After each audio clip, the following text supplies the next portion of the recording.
Good evening. I just really want to thank you, Coleraine and Congregational Church, just really for the invite, and just to really hear my story, of what it's not just my testimony, it's what God has done in my life as well. You know, sometimes we share a testimony and then as soon as we get saved, that's it. But I want to give God glory here tonight of a life that was in darkness and God's light broke through. I was born in 1971 at the height of the Troubles. And like many men at that time, my father got involved in paramilitaries. And it wasn't too long until the police came knocking. It's strange what I remember as a child. I think it was about five and a half at the time whenever the police knocked the door down, lined us up. Mandy was the oldest, and then there was Stephen, and then myself, and my younger brother Philip was only about 6 months old at the time. But I remember the police lining us up, arresting my father, and going under the stairs and lifting the weapon out. It's strange what I remember as a child, growing up in East Belfast, and there wasn't too many good times. You know, after my father was arrested, my mother ended up using alcohol as a crutch just to try and figure out life. And with 4 children under her feet, you know, it was difficult for my mother as well. And of course, whenever alcohol is introduced into a family, there's going to be trouble. So it wasn't too long after social services were called. We weren't going to school, and we weren't doing the things what kids should have been doing. So our first care home we were in was in Palmerston. But at that time, my granny took 2 kids. My granny took Mandy, which was the only girl, and she took Philip, who was the youngest. And me and my brother Stephen were then put into the care home. It wasn't too far away. It was only on Palmerston Road, a few miles away. But, you know, that really impacted us as kids. You know, and after 6 months, my mother cleaned her act up and went back to the family home, and things were all right for a while. But then my mother went back to the drink again. Social services called again, and me and my brother Stephen were taken to Ballycastle. Dr. Bernardo's. You know, that was a great impact for us as children. It was devastating. We were there for another 3.5 years until my father got out of jail. You know, do you know what the problem was? We didn't know my dad. My dad was either in the pub or in jail. So we really never had a father figure there. And whenever my dad came and got us, Stephen was angry and he was asking questions. You know, why were we put into the care system? Why didn't our family look after us? And he had a right to be angry. But there was just no answers to it. In my eyes, what happened, happened. You can't change anything that's happened.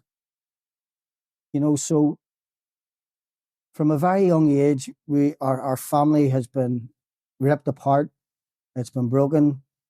And remember trying to cope with it, trying to cope with what happened as a child. By the age of 13, I took my first taste of alcohol. 13 years of age. And I thought it was interesting because what it took my head away from. What I actually experienced. And that was to take me down a road that I never ever thought would have happened. By 18, I was getting married. And all through this, I'm now dabbling in drugs. Because addiction and being an addict, it's never enough. Alcohol is never enough. Drugs is never enough. And you want more and more and more. By the age of 21, I was getting divorced. All through it, drinking drugs, just couldn't settle. I just could not settle. And then left that relationship, had another relationship. I moved on from that. I just went from pillar to pillar to pillar. In my eyes, the way I looked at it was, I was, and it's not an excuse, I was never shown love. I was never told it was love. So I didn't know anything about it. So I'm clutching at stuff, thinking that it's all right for a while. And then I would move away from that relationship as well. And then moved back into my mother's house. And that's where I met Maggie, my wife now. Maggie also liked to take drink and drugs, and that's what our lives evolved around. I just found a partner who done exactly what I done. So you got to understand, we think it's normal. That's what we think. We think it's normal. We think everybody else is doing it.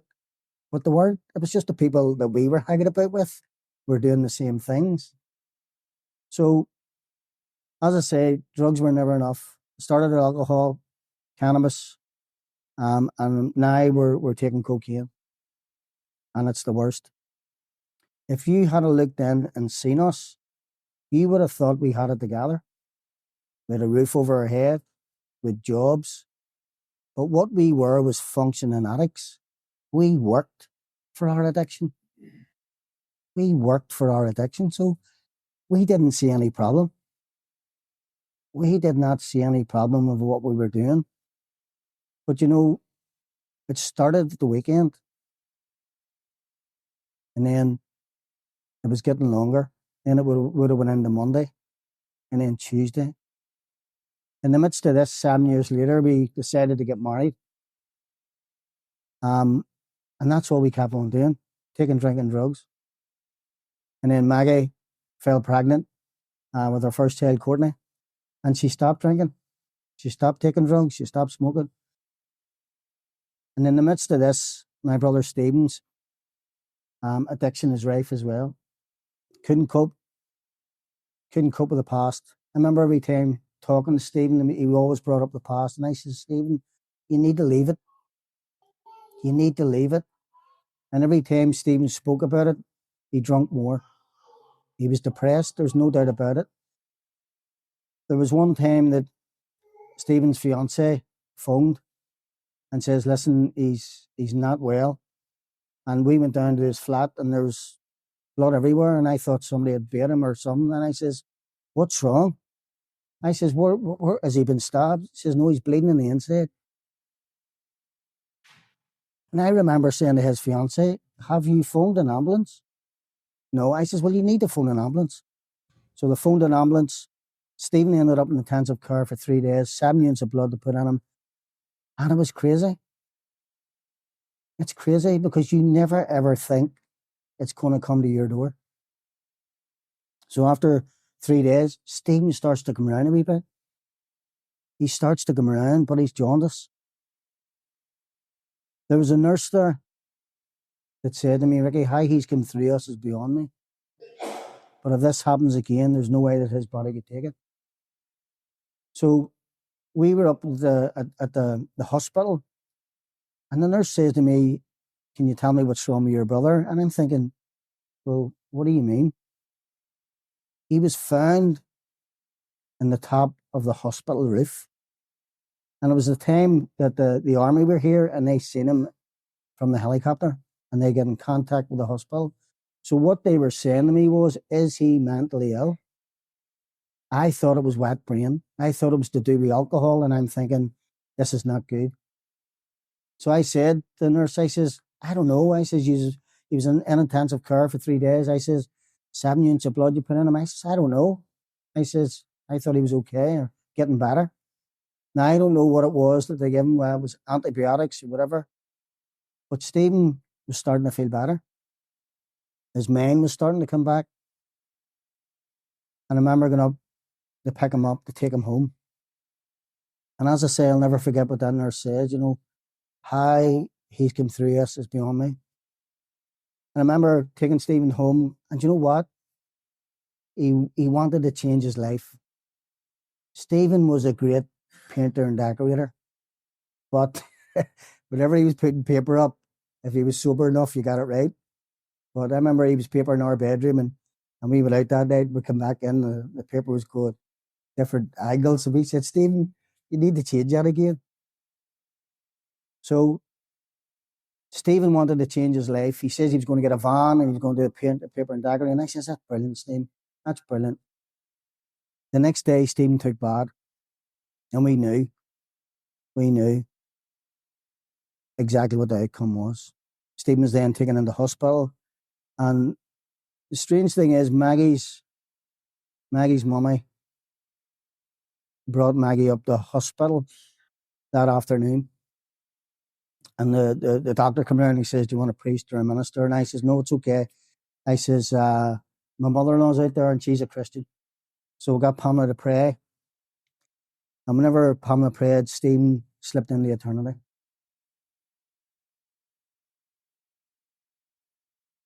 I remember thinking at that moment, what is this life about?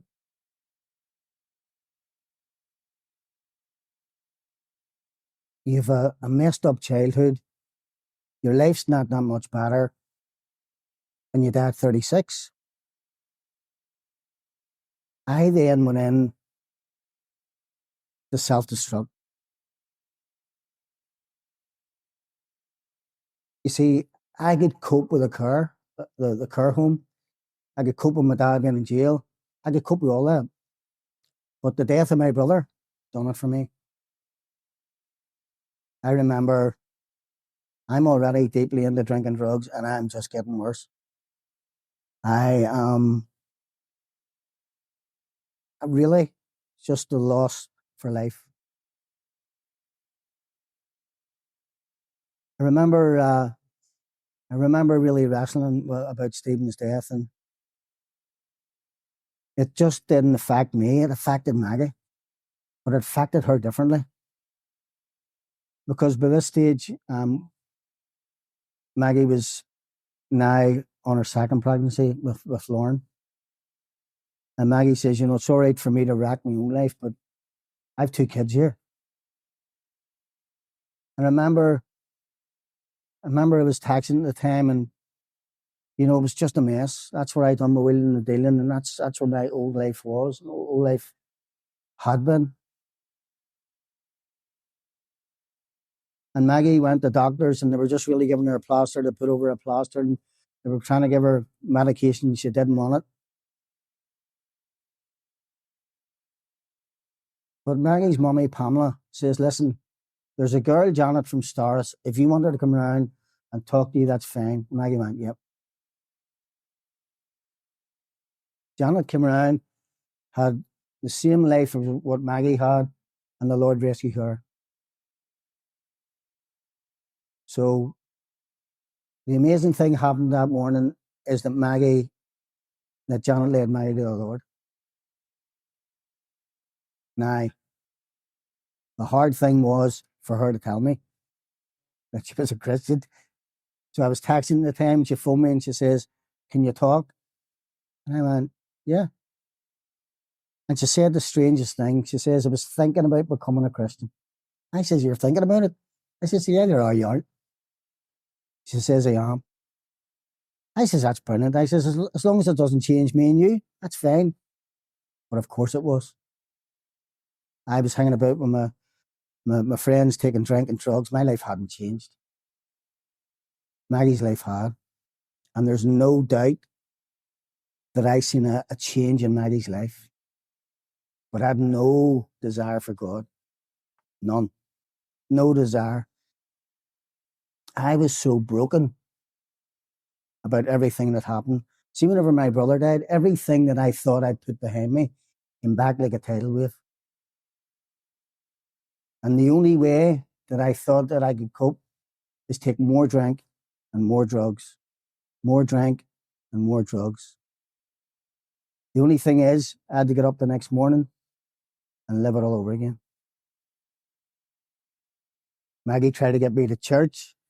She tried to get me to listen to the sermons and tracts and all the rest of it. I had no desire. I wanted nothing to do with God. Nothing. After 3 years, I collapsed one night and Maggie heard me hitting the floor and she came down. And the next morning she says, Ricky, I can't do this no more. It's a drinking drugs or me and the kids. And I was so depressed in a dark place. And to my shame, I says, I'm going. Couldn't cope with life. Couldn't cope with anything. So I moved into my friend's house and I was there for about 3 months, still doing what I was doing. And then in the midst of that, we had lost our family home. Maggie's now back in her mum and dad's house. The kids in the bunk beds and she's sleeping in a single bed. So we tried to make another go. Of course, it was lying there. Oh, I've stopped doing this and I'm not doing that. And, you know, I remember one night she found 2 grams of cocaine in my wallet and she says, Ricky, that's it. I can't do this no more. And I says, you're right, because I can't do it either. I can't come off this stuff. I've been through this cycle, I don't know many times, and I can't. And then back to my mate's house again, and it was the darkest time of my life. There was one time a thought came into my head, and it said, your brother's gone, your family's gone. You know what, you'd be better just taking your own life.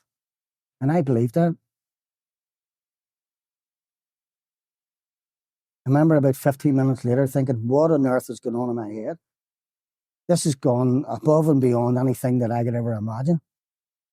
I was demented, absolutely demented out of my head. At that stage, I'm not joking, it was demonic. And I remember things that happened.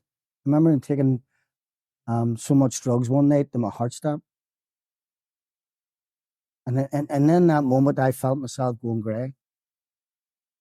And about 30 seconds later, my heart kicked in again. Do you know what my thought was?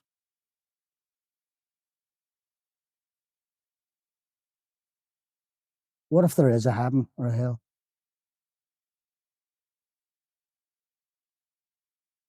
If I was to die tonight, where am I going? So the weekend passed.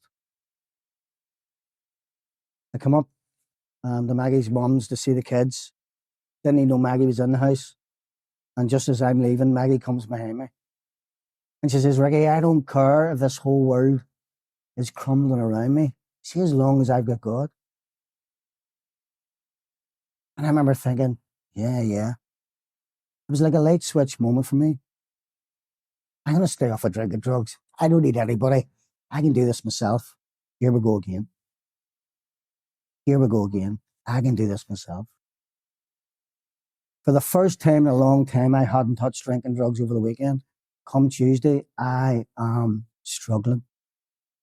I am craving for this stuff.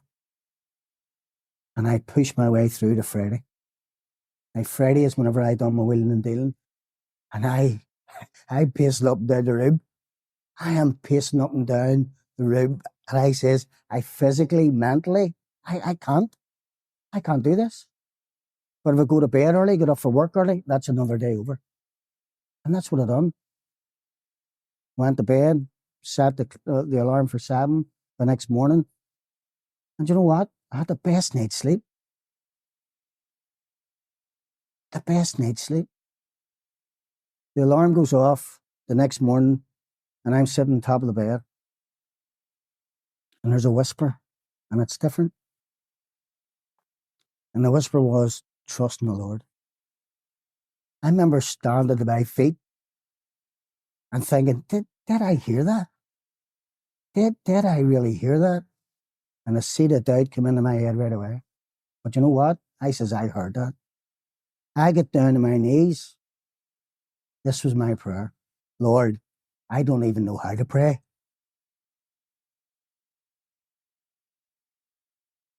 But I know that I need you to help me. Whenever I came off my knees, it was like a weight lifted off my shoulder. For the first time in my life, I experienced peace.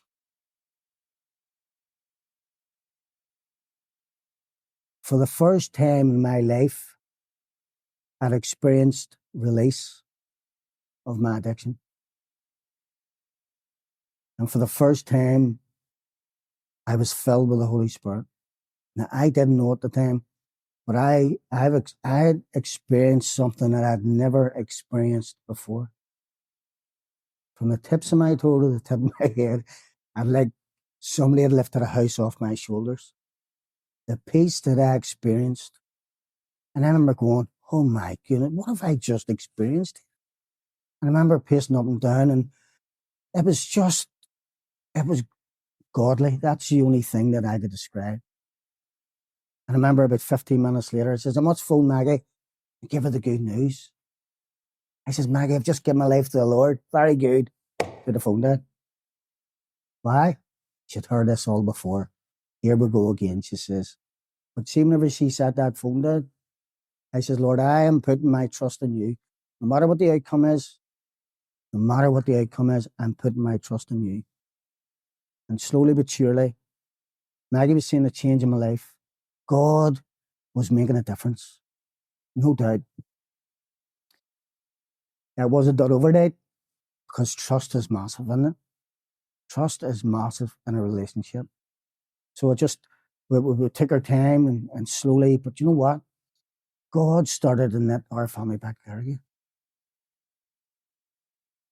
He knitted our family back together again.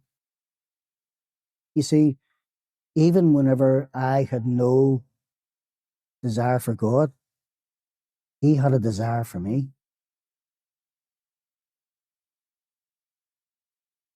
He had a desire to rescue me, to lift me out of that pit of darkness.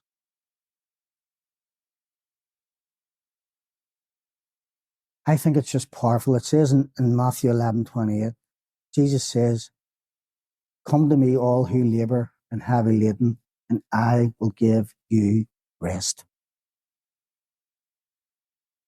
That's what was missing in my life. I had no rest. I was demented. I was running about like a madman. But Jesus gave me rest.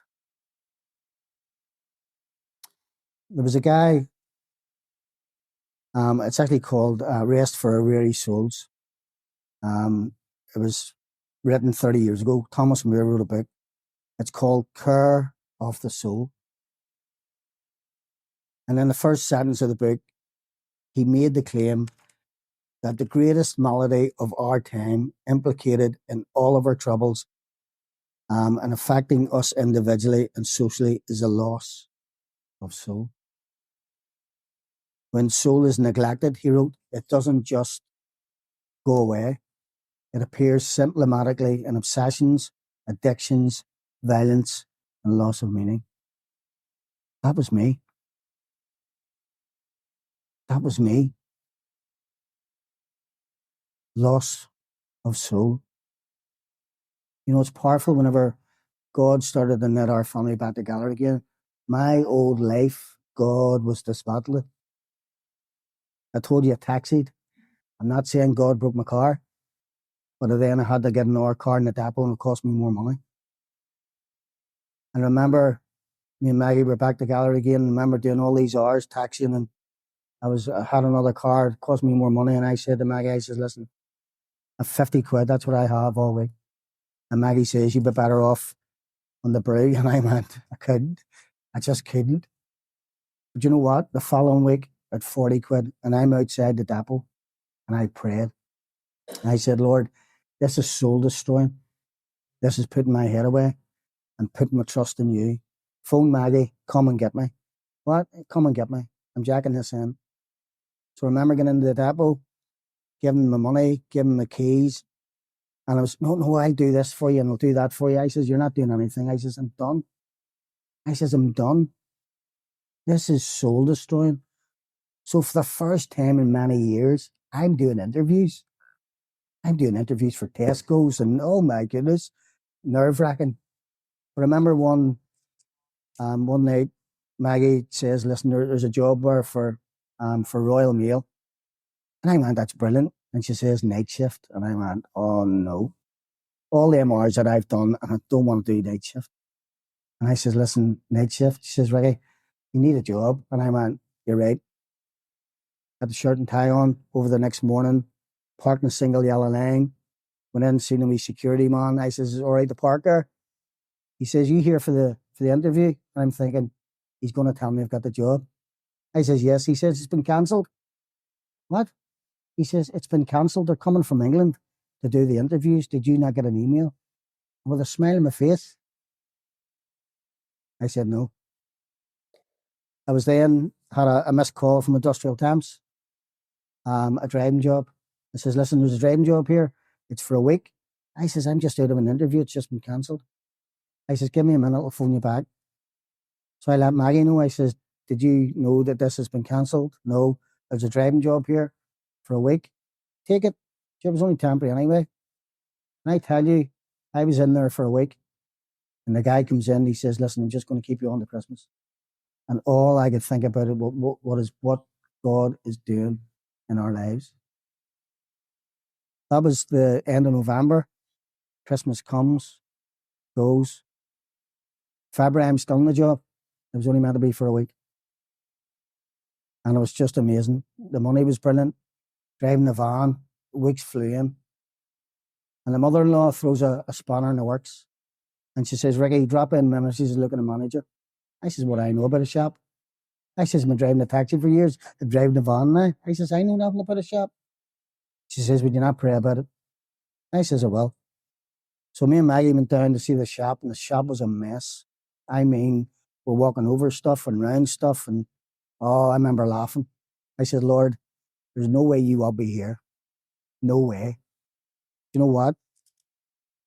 As I'm coming down the stairs, the presence of God, and I knew that it was for me. And I said to Maggie, I said, "Maggie, this is for me. I honestly believe in my heart that the Lord has called me here." The thing was, I didn't know at the time. Maggie panicked a wee bit. I'm only saved 6 months. I'm still in my own community. And Maggie's worried just in case my old friends come in. But I knew that this was of the Lord. My old friends had gone once I became a Christian. It's amazing how many friends you think you had until you become a Christian. So I remember having to go back to the guy that gave me the job. And do you know what the problem was? I loved the job that was already in. But I honestly believed it was God's calling in my life. So I went in there, didn't go in there on Monday, plucked up the courage of Tuesday, and went in there. He says, "Listen, can I have a word with you?" He knew I was a Christian. And I said to him, I says, "Listen, there's a job's come up here. It's a Christian organisation called Drop In Ministries." You know what the first thing he said?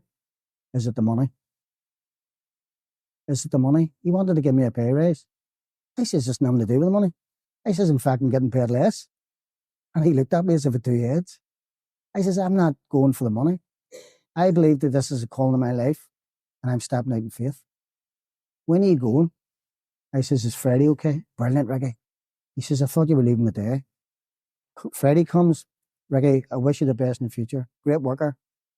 Come Monday, goes into the shop. I can't even open the till. I'm thinking, what have I done? What am I doing here? Have I made the biggest mistake of my life? So next minute I got the till open and got the shop open, and I was there for a couple of days, and the girl comes in, she says, "Listen, I'm just in here to measure up." I'm like, "Brilliant. What are you doing, shelves, or what are you doing?" She says, "What do you mean?" I says, "Well, you're in here to measure up."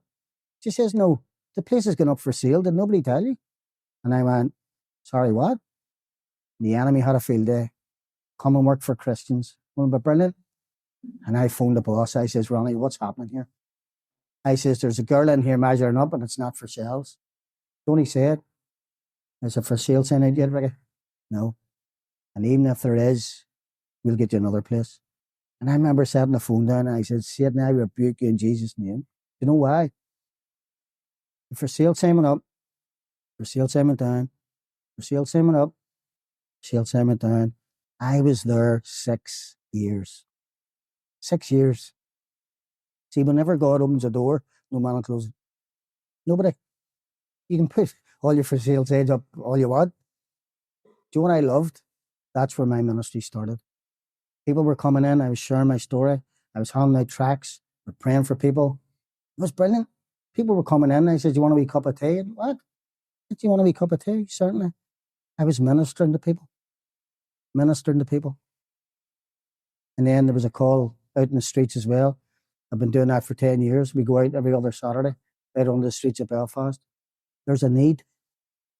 There's a need. We have some amazing conversations. Some amazing conversations. Time to pray for people as well. And Christians pass and they encourage you. And I think it's just powerful of what God has done in my life. I have a testimony to tell others. And then I was volunteering for Stars. And to tell you the truth, I honestly believe God called me a year before I left Dropman, and I wrestled with it. I wrestled with it. Do you know why? I was comfortable. I had my own wee ministry, my own wee shop, and I was comfortable. And for a year, I wrestled with it. A year. And I remember saying to Maggie, I says, "Maggie, I think the Lord's calling me full-time ministry in Stars." She says, "Well, you need to do something about it." So I went for the interviews, and in the Stars ministry, it's like the mafia. There was 4 or 5 of them interviewed me. And I'm thinking, oh my goodness, how nervous am I? Do you know what gave me confirmation? Robert Whitted, who's now in glory. Robert Whitted was doing the books for a year, and 41 years later, he was still doing them. Just a great guy, a man of God. Do you know what he said to me? He says, "Ricky, what do you think about you and your wife full-time ministry of Stars?" And I went, "Absolutely amazing. Amazing." You know what he said? "What kept you?" That was my confirmation. What kept you? And I think it's powerful because, you know, God can take any life. There's nobody that's in the darkest place or have done anything that they think that God could not forgive them for. God is a God of grace. He's a God of mercy. And he can take you from darkness into his marvelous light. And I just want to thank God. He still carries me. I let him down. He carries me.